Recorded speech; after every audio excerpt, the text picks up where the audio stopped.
Muy buenas, este es nuestro segundo programa, nuestro segundo Bajo Lupa. Vamos a seguir con la investigación de temas, profundizando en la economía. Soy Lola Chávez, periodista, y nos acompañan varios contertulios para analizar un tema de gran importancia para todos, porque nos toca al bolsillo, nos toca al día a día, como es la inflación. Los precios están subiendo mucho y queremos saber por qué, hasta dónde va a llegar esto y qué solución puede tener. Tenemos hoy un invitado que nos va a ilustrar muy bien de este tema. Se trata de Fernando Face, profesor del Instituto San Telmo. Muy buenas. Buenas, me alegro de saludaros a todos. Y al profesor lo vamos a someter a preguntas y a cuestiones para que nos vaya dando luz sobre este tema tan oscuro que nos tiene a todos tan preocupados. Para investigar estas cuestiones y hacerle preguntas, tenemos preparado a nuestro equipo, que está compuesto por Antonio Villafuerte, profesor de San Telmo y consultor y consejero de empresas. Muy buenas. ¿Qué tal? ¿Cómo estás? También está con nosotros José Luis González, socio de Action Coach en España. Hola, José Luis. Hola, muy buenas tardes. Y bueno, pues también está con nosotros Francisco José Tato, decano del Colegio de Economistas de Sevilla. Muy buenas, Tato. Hola, encantado de estar de nuevo aquí, un programa más con vosotros. Muchísimas gracias. Bueno, pues profesor, la pregunta más importante, ¿hasta dónde va a llegar esto y qué está pasando para que se hayan disparado los precios y tengamos un 6,1% de inflación? Pues sí, digamos que en la salida de esta crisis nadie esperaba que iba a haber una inflación tan potente como la que estamos teniendo. De hecho, hace unos meses estábamos con lo contrario, sí, deflación. Por lo tanto, yo creo que ha sorprendido incluso a los entendidos, a los expertos en este tema y, por supuesto, a los políticos y a los empresarios. Y los propios bancos centrales van diciendo hasta hace 2 días que esto iba a ser una inflación temporal, transitoria, que iba a durar poco tiempo, y por lo visto pues no es así. Es transitoria, porque todo en la vida es transitorio, pero está siendo más persistente y más permanente de lo que creíamos. Para buscar una explicación, como hacemos los economistas, que siempre explicamos las cosas para atrás, Predecimos el pasado. Predecimos el pasado. De todas maneras, yo dije hace tiempo que esto no era transitorio, y está escrito en el Diario de Sevilla desde hace un año.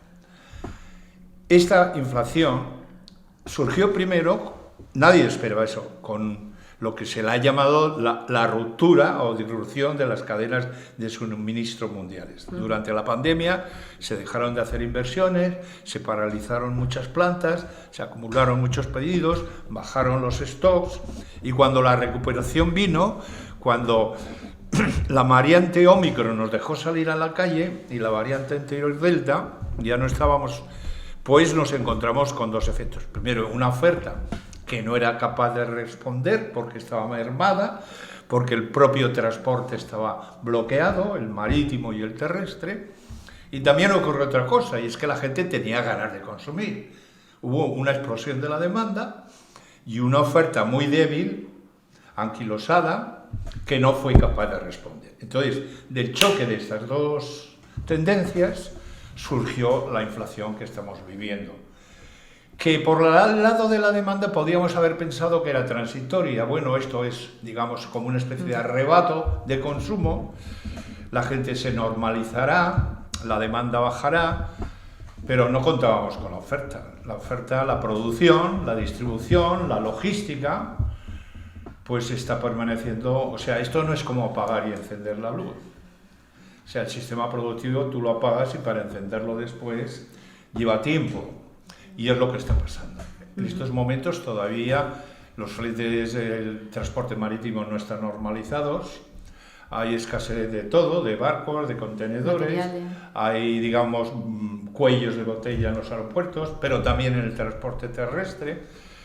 Y además ocurre una cosa, y es que como toda la oferta global de suministro estaba muy concentrada en determinados países, uno de ellos es China, por supuesto, gran fabricante del mundo, pues ellos, que son fieles cumplidores de todos los requisitos y de todas las reglas y normas que se dan para la pandemia, pues tienen tolerancia cero, con lo cual en cualquier momento están cerrando plantas, y nosotros estamos semi-normalizados en el aspecto de la producción, pero países como China todavía no. Con lo cual, si le preguntas a un experto cuánto va a durar esta situación de ruptura de las cadenas de suministro y de la provisión, te dicen, no lo sé, y en todo caso, probablemente todo 2022 va a transcurrir con problemas. ¿Qué quiere decir esto? Pues que tenemos inflación durante todo 2022 y probablemente 2023. Sin duda alguna, en algún momento, yo pienso que en el segundo, a finales del primer semestre de 2022, incluso antes, al final del primer trimestre, empezará a perder fuerza esa inflación. Pero el promedio que va a resultar del año, sumando todas las medias, pues probablemente se va a acercar al 4% en España, que es de las más altas de Europa. Fernando, ¿cómo interpretas el dato? Bueno, en diciembre tuvimos una inflación del 6,5% en el año, y los datos recientemente publicados pues dan una inflación del 6,1%, 4 décimas menos. ¿Eso significa que es consecuencia de ese proceso de reajuste y que ya se está produciendo ese reajuste entre la oferta y la demanda? ¿O es una cosa...? El reajuste se está produciendo, pero muy lentamente, ¿no? Esto yo creo que es más efecto base, es decir, ¿con qué estás comparando? Ya. Si lo estás comparando con un momento que hubo una bajísima inflación, pues te da un 6,5. Si al mes siguiente la inflación ha subido un poco, estás comparándolo, entonces habría que descomponer eso.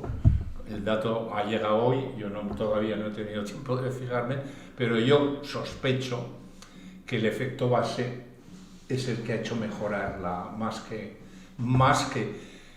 la mejora que sin lugar a dudas se está produciendo de la cadena de suministro. Pero yo pienso que la cadena de suministro le va a llevar mucho tiempo por una razón.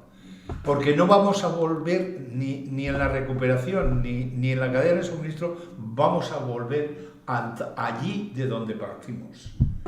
Esto va a suponer un reajuste, una reconfiguración de la cadena de suministro global. Es decir, los empresarios van a decir, de esto no me fío, voy a ver cómo diversifico mi cadena, voy a ver cómo la aproximo. Y por lo tanto, lo que se está produciendo en estos momentos no es una reparación de lo que antes había.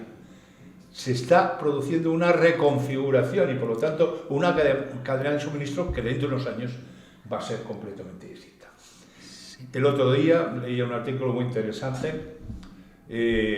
La tecnología de 3D, por ejemplo, que está evolucionando tremendamente, va a ser uno de los factores tecnológicos que va a relocalizar las cadenas de suministro. Ahora continuamos. Es decir, las fábricas se van a aproximar cada vez más y esto va a tener efectos en el mercado de trabajo, en la reconfiguración de las potencias y del peso específico de cada potencia en el mundo. Es decir, yo creo que estamos ante un cambio de era. Vamos a hablar a continuación de este cambio de sistema, del cambio de era, pero vamos a ir a publicidad y volvemos enseguida. Corazón. Es el origen de todo, lo que nos hace estar vivos, lo que nos une. Es el ánimo y el valor de afrontar retos, ilusiones y proyectos. Es el centro de todo y también el de nuestra familia. Y por supuesto, el de nuestra empresa. Porque si de algo estamos convencidos, es que poniendo pasión, dedicación, trabajo e ilusión, se puede llegar hasta donde uno quiera. Y ese fue el comienzo de nuestra aventura, hace ya casi 50 años. De una pequeña tienda de 12 metros cuadrados a contar a día de hoy con 9 centros abiertos al público y en pleno proceso de expansión y crecimiento. Además, nos hemos adentrado en nuevas tecnologías con nuestro proyecto Cestaclick.es, una plataforma online con la que llegamos a cualquier punto de España, a unos precios altamente competitivos con un gran servicio al usuario. Hoy nos hemos convertido en aquel sueño que tuvieron nuestros padres en sus inicios, el sueño de una familia que a través de la unión, el sacrificio y el entusiasmo común continúa creciendo y mejorando cada día, transmitiendo nuestros valores a todas y cada una de las personas que se van sumando a nuestra compañía. porque nuestro objetivo siempre es entregar lo mejor que tenemos cada uno de nosotros y también poder dar todo lo que esté en nuestra mano para que lo que hacemos tenga una trascendencia con la sociedad, con las personas. Por eso nuestra labor social se ha convertido en una de las piedras angulares de nuestro proyecto. No solo importa que te recuerden por lo que hiciste, sino también por cómo lo hiciste. Dejar un legado a las nuevas generaciones de nuestra familia, para que en el futuro, cuando continúen liderando este proyecto, tengan presente que el compromiso social es parte del ADN de Díaz Cadenas. Porque los números importan, son claves, pero también es fundamental lo que lleguemos a ofrecer a la comunidad. Y ese empeño de crecimiento, mejora, ayuda y solidaridad continúa. Nunca vamos a detenernos. Díaz Cadenas es hoy una empresa segura, solvente, profesional y comprometida, en un crecimiento constante y sostenible, que apuesta por las personas y por la eficiencia en cada uno de los procesos. Una simbiosis entre rentabilidad, servicio y calidad. Un proyecto basado en el trabajo desde la organización, la planificación y con una clara misión y visión de futuro. Es lo que nos hace únicos y diferentes. Somos una familia de sangre y compañerismo que principalmente se centra en las personas, nuestros clientes, trabajadores, proveedores y también por aquellos que más lo necesitan. El amor por nuestra tierra, nuestra gente, nuestros valores y nuestra historia serán siempre los principales valores y estandartes de nuestra filosofía de empresa. El futuro nos depara grandes momentos y oportunidades y ahí estaremos siempre para luchar y trabajar duro para conquistarlas. Pero siempre, siempre, poniendo todo nuestro empeño, dedicación y pasión como hasta ahora, para llegar a ser una empresa referente, manteniéndonos fieles a nuestros valores, a nuestra humanidad, a nuestra forma de ver y sentir este proyecto. Y jamás dejaremos de recordar de dónde venimos para saber a dónde vamos. Porque, como dijera el filósofo Søren Kierkegaard, la vida solo puede ser comprendida mirando hacia atrás, pero ha de ser vivida mirando hacia adelante. Grupo Díaz Cadenas, todo corazón.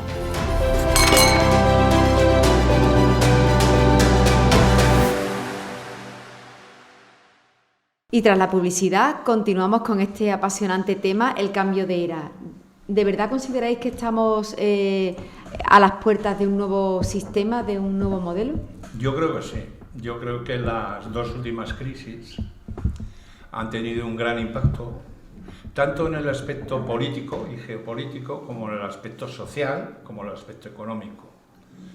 Y por lo tanto, lo que no cabe es intentar volver hacia atrás, al sitio de donde partimos. Yo creo que inevitablemente vamos a ir a un nuevo mundo tecnológicamente hablando, productivamente hablando, a nivel de globalización, a nivel... Por ejemplo, en todas las crisis hay siempre una quiebra de la seguridad de las personas y de los empresarios y de todo, ¿no? Ante una catástrofe como la que hemos tenido, todo el mundo se siente inseguro y reclama la intervención del Estado. El Estado responde y a veces invade parcelas que en una situación normal no las hubiera invadido. Resultado de esto, que después de las grandes crisis siempre ha venido un momento, una época de mucha intervención estatal. Por lo tanto, el libre mercado se ve más atado y más intervenido. Esta es una de las facetas. Otra de las facetas que va a ser en el tema de salud, por ejemplo, en el tema de salud, la idea de la prevención, de la anticipación, que se venía, date cuenta que las crisis no inventan nada nuevo, sino que tendencias que venían muy lentamente evolucionando las aceleran, ¿no? Y algunas de ellas pueden ser nuevas, pero la mayoría de ellas son aceleraciones de tendencias que existían. En el tema de la salud, pues fíjate, España, que tenía un sistema hospitalario extraordinario, alabado por todo el mundo, pues lo ha sorprendido, es decir, era un sistema sanitario preparado para la normalidad, pero no para un evento de la magnitud, es decir, no tenía capacidad de respuesta a nuevos eventos. Entonces, en estos momentos se está dando mucha importancia, ya se venía a anticipar, a prevenir. La salud concebida no solamente como curación de enfermedades, sino como prevención de lo que puede venir, como evitador de enfermedades, como una salud integral. Esto no ha sido una enfermedad, ha sido un pequeño bichito que nos ha venido de fuera. Por lo tanto, la salud entendida en el entorno de la persona, en el entorno de la sociedad. Es decir, es un concepto de salud mucho más integral, mucho más amplio y por lo tanto mucho más también personalizado. Vamos a atender a las personas con todo lo complicadas que son. Las enfermedades mentales han surgido con el coronavirus violentamente. Y se han disparado. Y antes las teníamos descuidadas. Es decir, esto ¿qué quiero decir? Este es un cambio, por ejemplo. O sea, la salud venía evolucionando en este sentido, pero de repente se han dado cuenta que los instrumentos que tenemos y la organización y la estructura no sirven para los tiempos. Y podemos seguir hablando, por ejemplo, el tema de la desigualdades, de la pobreza, ¿no? Todas las crisis tienen un gran impacto. Ya esta era una tendencia que venía desde los años 70, 80, 90. El sistema capitalista estaba produciendo mejor, pero no distribuyendo mejor. Las desigualdades eran crecientes, estaba dando una aproximación entre los países ricos y pobres, pero dentro de cada país la diferencia entre los ricos y los pobres estaba aumentando. No nos habíamos percibido de esta crisis, concretamente las dos últimas, han tenido un gran impacto sobre esto. Nos han hecho retroceder 10 años en los avances que se habían hecho en la supresión, en la eliminación de la brecha de desigualdad. Esto es un toque de atención, es decir, bueno, y a partir de ahí se empieza a analizar por qué, ¿no? Y entonces se empiezan a diseñar nuevas políticas económicas. El impacto que ha tenido esto sobre los movimientos políticos, por ejemplo, las dos últimas crisis. Ante la respuesta inadecuada de los gobiernos a las dos últimas crisis, porque hubo errores de diagnóstico y errores también de ejecución, surgen los populismos. Surgen aquel que te va vendiendo una historia magnífica, simplicísima y elegante de cómo hay que hacer las cosas para que esto no ocurra. Surgen los Trump, hemos visto en casi todos los países. Este es otro hecho muy típico después de que hay crisis profundas. Una de sistema, que fue la de la crisis financiera, la gran recesión, y otra exógena, porque nos ha venido de fuera. Pero las dos globales y profundas.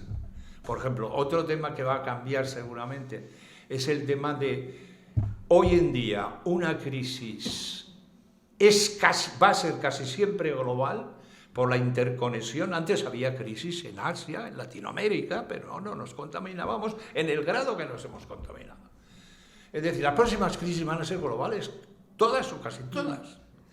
Y por lo tanto, la solución desde un país no va a ser suficiente. Entonces vamos al concepto de cooperación, ¿no? Fijaros que estoy hablando de cooperación en un momento en el que se está dando una brecha en el mundo tremenda bélica con el tema de Ucrania. Por ejemplo, en el tema de las empresas, igual no lo creemos, yo sí me lo creo, ¿eh? Las empresas hoy en día ya no te hablan solo de máximo beneficio. Se han dado cuenta los empresarios que para progresar como empresa tiene que contribuir, colaborar con la sociedad, con sus trabajadores, con el medio ambiente, lo que se llama ASG o ESG, que es ambiente, sociedad y gobernanza.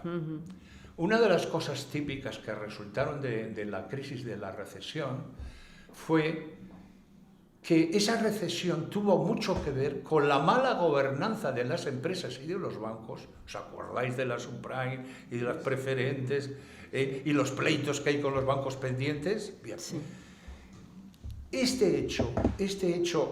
Esta constatación de que verdaderamente gran parte de la crisis se generó no como una casualidad, no como una evolución del sistema capitalista que tiene, sino un hecho expreso de personas que no hicieron bien las cosas, que no actuaron éticamente, ha puesto de relevancia hoy en día en las empresas lo que se llama gobernanza, que es la capacitación, ética, honestidad, buena intención, buen propósito de los consejos de administración.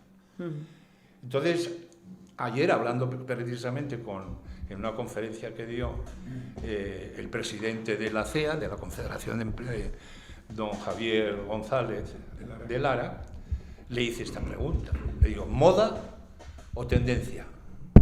Y él reconoció de una manera clarísima que esto va en serio.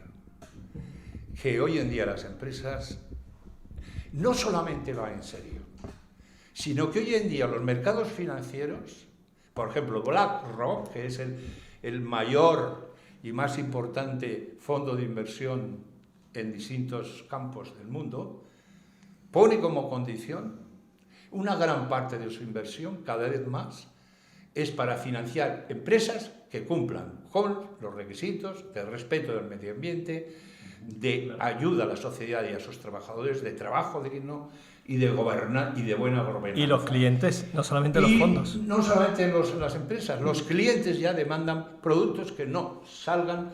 Estos días se saltaba una noticia sobre la ropa de alguien que había pintado un mural delante de Primark, ¿no? Diciendo esto está hecho por cosas muy baratas, por personas que están en la indigencia, con bajos salarios. Bien, este tipo de cosas han venido para quedarse. Y han venido para quedarse después de dos grandes crisis. En una palabra, estamos en un cambio de era. Tecnológicamente hablando, cosas que ya existían. Ahora, por ejemplo, la digitalización de las pequeñas y medianas empresas. Bueno, de esto estamos hablando desde hace tiempo, ¿no? Pero qué casualidad, en estos momentos, la ayuda que vamos a recibir de Europa, que son 140.000 millones, que no es poco, va a estar condicionada a que esa financiación vaya a proyectos que sean respetuosos con el medio ambiente, que regeneren la economía verde y que estén digitalizados, que sean avanzados tecnológicamente.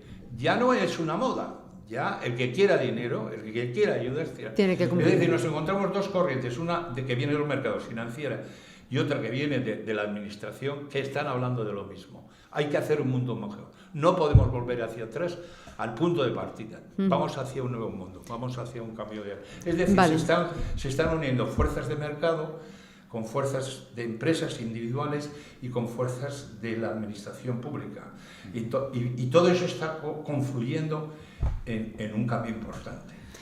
Vamos hacia un nuevo mundo, pero nos gusta este mundo, vamos a salir a la calle a ver qué nos cuentan. Pues, ¿cómo te llamas? Ana. Vale, ¿crees que la subida de precios está perjudicando la economía? ¿Cómo crees que se podría frenar la inflación? Pues una pregunta muy fuerte para contestártela yo ahora aquí al solito. No tengo ni idea. Si supiera esa respuesta seguramente no estaría aquí. ¿Y qué crees que encarece más los precios, la subida de la gasolina o la de la luz? Ambas. Pienso. ¿Te has visto afectada por la inflación? Claro. ¿En qué sentido? Pues en la gasolina, en la luz, en los precios del súper, en todo en general. Vale, pues muchas gracias. A ti. Bueno, pues ¿cómo te llamas? Yo Juan Antonio. ¿Crees que la subida de precios está perjudicando a la economía? Pues yo creo que sí, claro. La subida de precios perjudica a toda la familia, tanto en el desplazamiento al trabajo, como toda la subida de precios de los productos de alimentación. O sea que es una arruinación. ¿Y cómo crees que se podría frenar la inflación? Pues ya eso no soy experto en ello. Pero vamos, yo creo que bajando los carburantes y haciendo un poquito de estudio del mercado, a ver de qué manera se puede rebajar esa cantidad de subida que hemos tenido, de este año concretamente. ¿Y qué crees que encarece más la subida de precios? ¿La subida de la gasolina o la de la luz?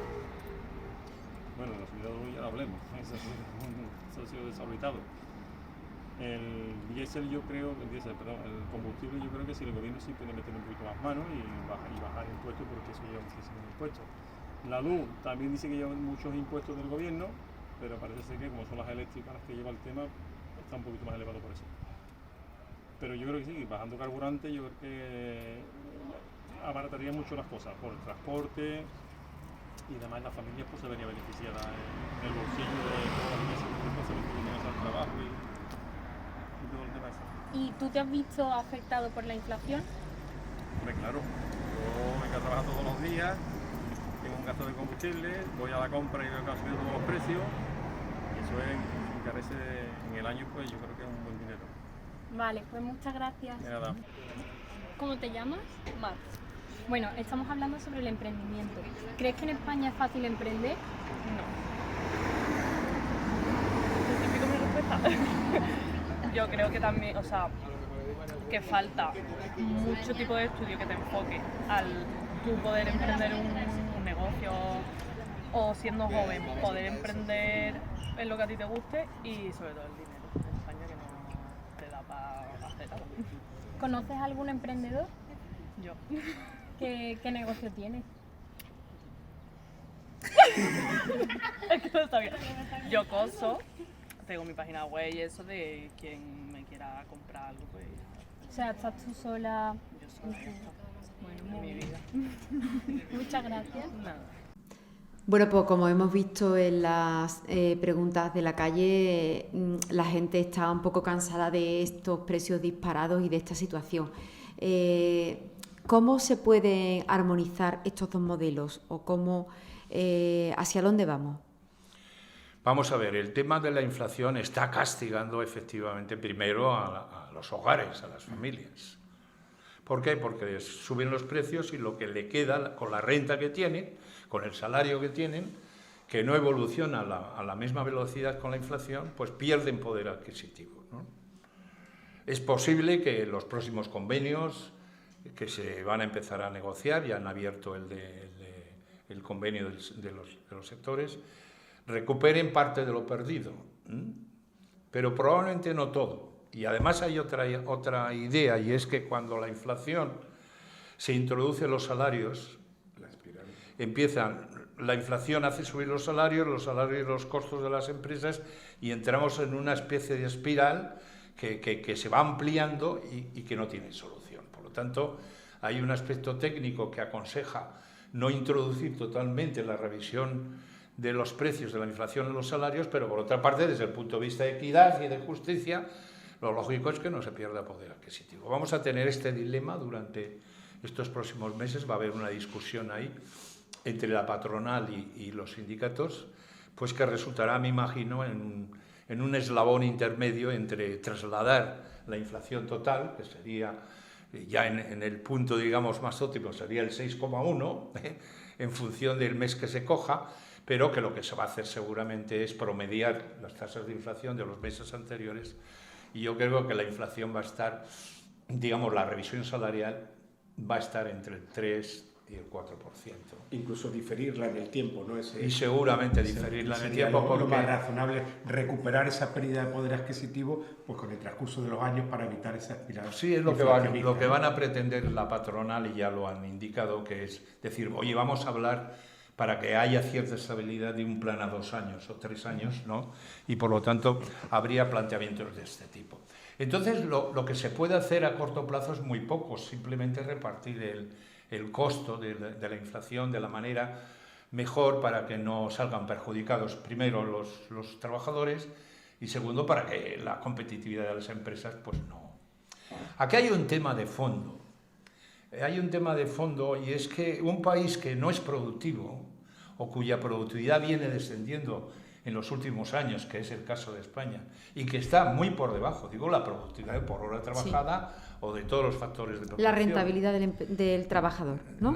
Sí, vamos a decir, lo que por hora trabajada produce, que esto no solamente depende de él, depende de la organización de la empresa, depende del capital, depende de muchas cosas. Pero al final, la productividad de las empresas españolas es baja y está descendiendo. Entonces, intentar que mejoren los salarios con una productividad a la baja es pedir un imposible. Es decir, tenemos que procurar tomar las medidas para que esa productividad aumente y así podamos homologarnos a los salarios de los trabajadores europeos. Lo demás es intentar lo imposible, y esto acaba, lógicamente, destruyendo empleo y con más inflación. Es decir, si los costes laborales unitarios, que es la diferencia entre lo que produces y y lo que cuesta el trabajador son crecientes, malo. Eso no va a posibilitar a medio plazo aumento de los salarios. Entonces, esto que se está diciendo desde hace tiempo, no lo acaban de subir ni asumir ni los trabajadores ni los empresarios lo saben trasladar.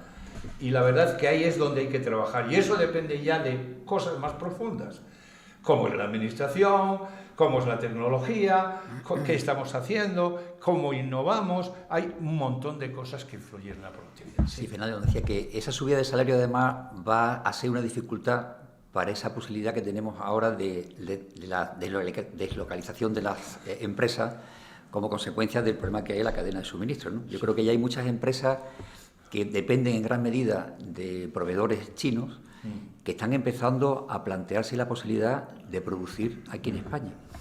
Esa ventaja competitiva que tienen los chinos precisamente está basada en los costes laborales. Si suben los salarios, esa oportunidad que tenemos en estos momentos de volver a tener fábricas, industrias en España, se va a perder, ¿no? Yo creo que también esa sería una reflexión. Eso es una verdad, es un freno, es decir, es un freno. ¿Por qué? Pues porque evidentemente durante estos últimos años la productividad en gran parte se ha mantenido gracias a que estamos produciendo en países con costos laborales bajísimos. Retornar, porque ahora va a cambiar el concepto de seguridad, va a coger más peso que el de eficiencia, que es donde están metidos los costos, va a haber una especie de intento de retorno hacia, digamos, proveedores más seguros y más próximos. Si lo tengo al lado en la misma ciudad, mejor, pero eso va a ser muy costoso. Va a ser muy costoso porque los salarios son altos y la productividad es baja. Entonces, la única solución en estos momentos, y hay que aquí en los fondos, el Next Generation, los fondos europeos son fundamentales, es hacer coincidir un salto tecnológico con esa relocalización que compense los mayores salarios con respecto a China que había. De no ser así, me temo que esto va a ser complicado. Una oportunidad. Sí. Va a ser una oportunidad perdida. Y yo creo que algo de eso se va a dar. Es decir, yo creo que en estos momentos, por la vía de la fuerza, se va a dar esa especie de salto cualitativo en lo que es innovación, en lo que es aplicación de las nuevas tecnologías, en lo que es digitalización. Pero cuidado, vienen nuevos tiempos. Esto va a provocar un cambio en el mercado de trabajo tremendo. Es que eso no va a ser inmediato. Es que para cambiar ese modelo productivo, por supuesto que no, van a pasar años, probablemente décadas. No, décadas no, pero sí. Mira, hemos visto países como Corea del Sur, Singapur y otros que lo han hecho en muy pocos años. Es decir, va a depender un poco de la actitud, de la mentalidad, de la cultura de nuestros dirigentes y de nuestros empresarios. Claro. Sí. Dice Fernando de Lara, y lleva el presidente de la CEA, y lleva mucha razón, que no hay que hacer un cambio de modelo productivo, sino hacer el modelo más productivo. Claro. Ese juego de palabras tiene mucha razón. Bueno, y oye, vamos, y es muy bueno, porque el cambiar un modelo productivo, como bien dices, es una cosa pues larga. Hemos hecho demasiado énfasis los economistas en el cambio del modelo productivo. Sí. ¿Qué quiere decir? Muy teórico eso. Menos teorismo, menos agricultura, menos construcción, más industria, más resultado y más servicios tecnológicos. Y sin embargo yo estoy con él, en el sentido de que primero tenemos que mejorar cada uno de nuestros sectores y luego veremos. Es decir, pensar que el turismo para España no es una especie de regalo que nos viene del cielo y que además lo estamos explotando muy bien, y que hay que seguir. Pues mire, más industria, más tecnología, pero eso no implica menos el otro. Y más turismo, todo el que se pueda. Claro. Efectivamente, todo suma. Claro, todo suma. Por lo tanto, pero sí es verdad que el cambio que hay que dar no es tanto de composición del modelo como de productividad dentro de cada una de las ramas y de avance tecnológico y adaptación a los nuevos tiempos en cada uno de los sectores. Esto tiene que ver también mucho con la pequeña y la gran empresa y todas estas cosas, que hasta ahora solo las grandes y las medianas tenían una productividad homologable a las empresas europeas. Por el contrario, las pequeñas y las micro, en las cuales tenemos más peso específico que el resto de los países europeos, pero no mucho más, la productividad es más baja. Ahí está la batalla. Sí. Y ahí tienen que ir los fondos, el Next Generation. Si el Next Generation se concreta, se concentra en 10, 12 grandes proyectos y no hemos renovado a las pymes, mal asunto hemos hecho. Cuando sepamos cómo se van a aplicar esos fondos Next Generation, pues podremos opinar. Pero bueno, quizá el hecho de que vayan a esas grandes empresas y por capilaridad, de alguna manera, llegan a las pymes, creo que esos proyectos tractores pues deben ser interesantes, pero efectivamente estoy contigo, Fernando, que deben llegar a las pymes porque si no... Y de una manera no solamente irradial desde la empresa. Yo, por ejemplo, el tema de digitalización, yo creo que no sería difícil crear 3 prototipos de digitalización, o incluso por cada uno. Hay una línea ahora precisamente destinada a pymes. De tal manera que puedas estratificar y que llegue ese modelo y se le ayude a la implantación a cada una de las empresas. Es decir, que son temas, y el tema de la digitalización dentro del presupuesto pues es el primero o el segundo capítulo más importante. Por lo tanto, me parece muy bien lo de los proyectos tractores, que van a tirar, porque al final los proveedores son siempre pymes o tal, pero tiene que haber algo con un enfoque de dimensión. A mí, Fernando, me preocupa el modelo, y sobre todo la digitalización. Sí. A mí, Fernando, me preocupa el modelo de Europa, que lo hemos visto con China, ¿no? Como decía José Luis, de abastecernos fuera, ¿no? Ha pasado con la industria y lo hemos sufrido, con las mascarillas, por ejemplo, ¿no? Me preocupa con la agricultura. Europa no quiere producir y quiere abastecerse en otros países, teóricamente, quizás en otros momentos más baratos, sin ese coste medioambiental. Pero ¿eso es realista? ¿Es realista en los momentos actuales depender de fuera y perder esa soberanía en la energía, en la industria, en la alimentación? Bueno, aquí va a haber que buscar un equilibrio. Partimos de un modelo muy globalizado y muy descentralizado, en el sentido de que puede haber países que vivan sin producir, simplemente ensamblando, ¿no? Ni una cosa ni la otra. Vamos a ver. Evidentemente, una de las tendencias va a ser relocalizar. Ahora, si acabamos con la globalización, acabamos con el comercio internacional y acabamos con el crecimiento que está teniendo el mundo en estos momentos. Y acabamos con la convergencia. Si cada uno se recluye y quiere producirlo todos, eso sería el peor de los resultados. Otra cosa es que determinados bienes esenciales los tengas muy bien diversificados, algunos dentro y otros fuera, pero hay un concepto aquí: tienes que revisar tus proveedores y tu cadena de suministro, tienes que garantizar, tienes que tener la trazabilidad para saber, en el peor de los momentos, yo no voy a tener fallos, cosa que hasta ahora solo se miraban los costos y la eficiencia. Entonces va a haber un movimiento de relocalización por temas de seguridad, pero cuidado, si esto llegara y se generara un proteccionismo y barreras y tal, retrocederíamos décadas en el crecimiento del mundo. Vale, pues seguimos analizando este tema, nos vamos a publicidad y volvemos en nada. La comunicación más eficaz para tu empresa o institución. Comunicación empresarial, organización de eventos, reputación y marca personal. Gabinete de comunicación, publicidad y diseño. Descubre el poder de la comunicación en www.chcomunicacion.com o contacta en el teléfono 685 67 20 74. El asesoramiento clave para las empresas. A veces queremos crecer, pero nos falta perspectiva para conseguirlo. A veces tenemos que elegir nuevos caminos, pero no tenemos las claves para acertar. Confía en la experiencia de los profesionales del mentoring. Nuestra experiencia será tu éxito. José Luis González, actioncoach.com. Hemos hablado de la productividad, de que en España la productividad es muy baja. ¿Tienen responsabilidad en esta cuestión los empresarios, los trabajadores? ¿Cómo se puede corregir esta situación que es vital? Yo creo que todos tenemos en esta implicación. La administración la primera, por una razón, porque a veces hace regulaciones con un exceso de burocracia tremendo que agotan las posibilidades de productividad de los empresarios. Pero es que ahí hay una cosa también importante. La primera que tiene que ser productiva es la administración. porque es el 40% del gasto total. Ningún país puede ser eficiente y productivo si su administración, en un caso desarrollado como pesa lo que pesa.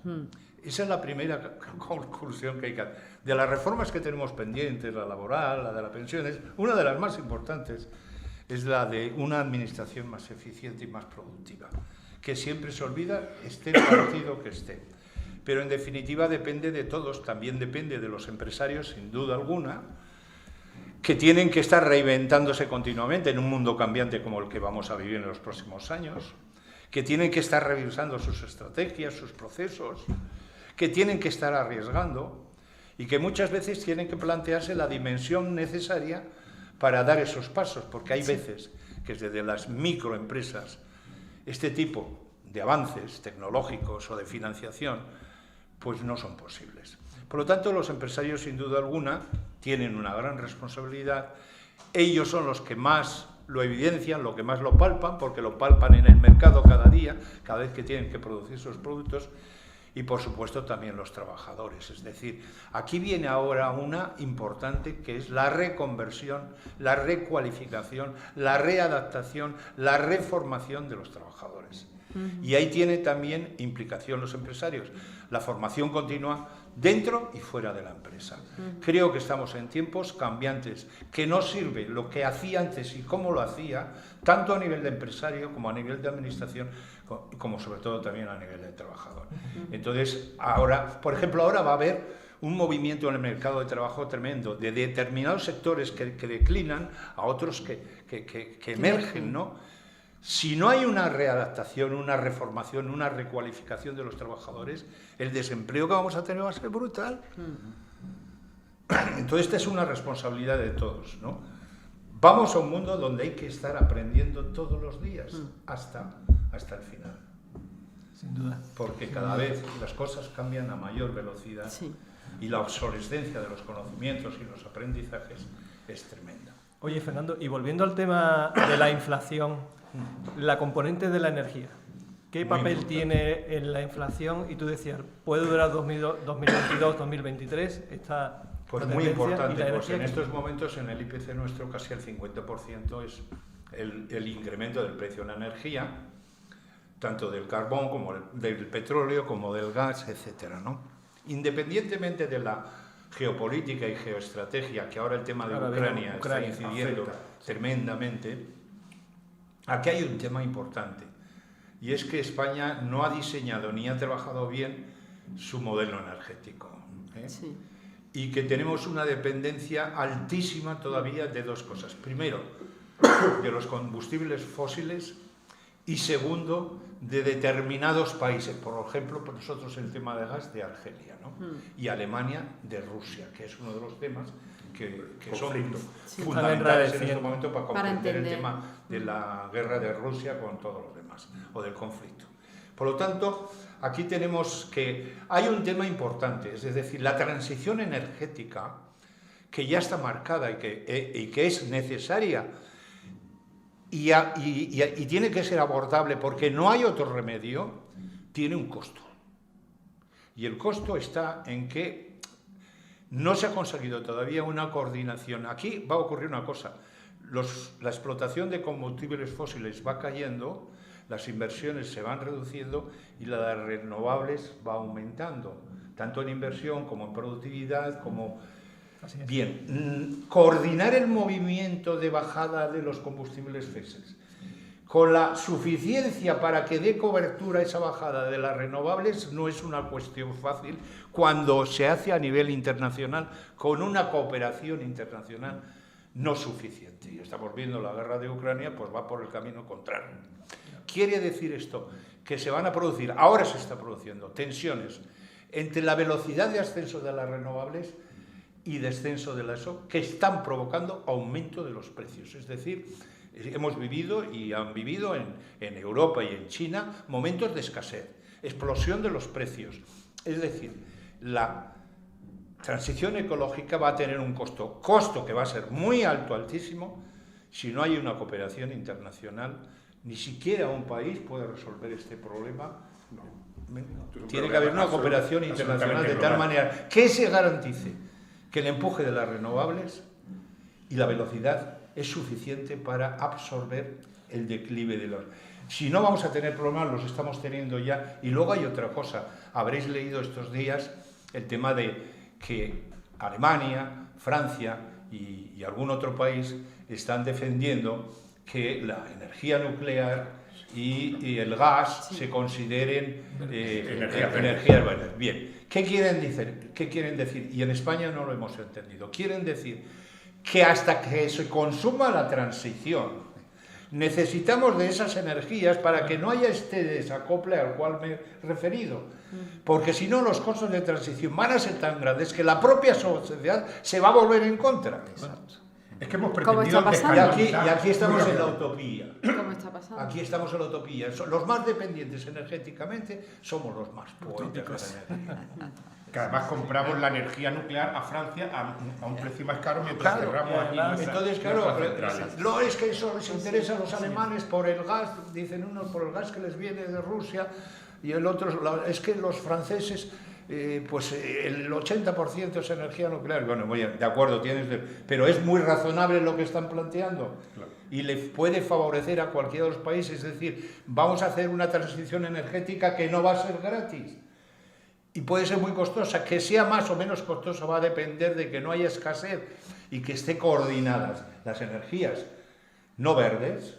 Le vamos a llamar verde transitoriamente, simplemente por un hecho. Solo se puede invertir. Ya hay una estructura de lenguaje a nivel internacional.